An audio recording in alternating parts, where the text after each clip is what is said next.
When we first established 343, we spent a lot of time thinking about what stories we wanted to tell.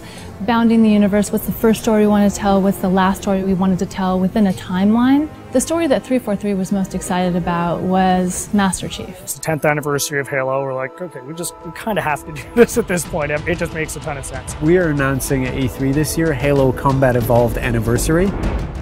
And we're announcing Halo 4, which is the first in the new trilogy of Halo games.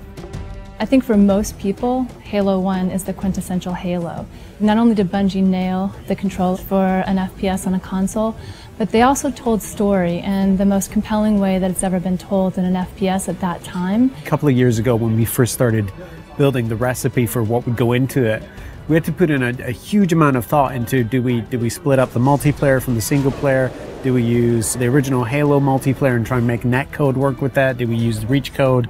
We keep that infrastructure and that ecosystem going. First thing we wanted to do is make it look like a 360 title. How would it look if this game came out today? How would it feel? How would it be different? Sometimes you find little additions that's like, God, I wish if this could have been in there 10 years ago, and it looks so right in there right now. And that's what we're looking for in all the changes that we're making. Retouching Halo 1 needed to be a labor of love. The audio, the characters, the levels, the grass, the dirt, the sky, the moons, trying to find a way to reproduce them faithfully, but in a way that looks like it's 10 years later. Literally, you pick this up, the gameplay is identical to what it was 10 years ago, because I mean, that was just so original, it was so new, it was so fresh. It's great to kind of go back to that old gameplay and feel as powerful as you did in both vehicles and with the pistol. The Halo 1 pistol is back. It is still wildly overpowered. 3 shots to the head from anywhere on the map will kill anything.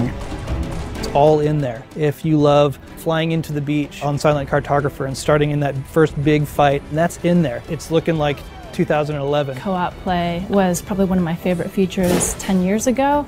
We have co-op play over live. Anniversary will have stuff hidden in it. It's going to have stuff hidden in it that you know about, like terminals, and you're just going to have to find them yourself. I'm also excited about the stories we're telling in the terminals, and then having achievements. That's long overdue. Being able to switch back to the classic on the fly is just going to be kind of a magical experience. You hit a button at any point in the campaign, you flop back, and that's how the game looked 10 years ago.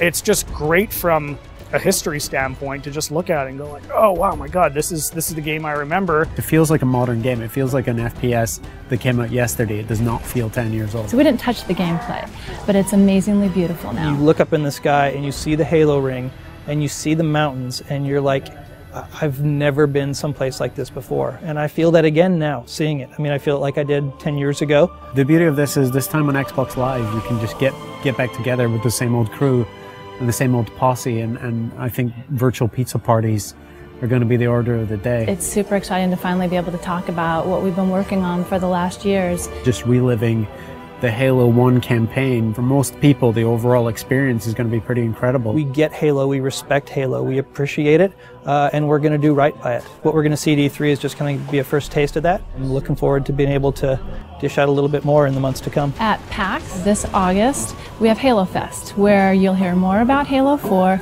and you get hands-on play with Halo Anniversary, both campaign and multiplayer. That's going to be a blast and a hell of a way to finish the summer.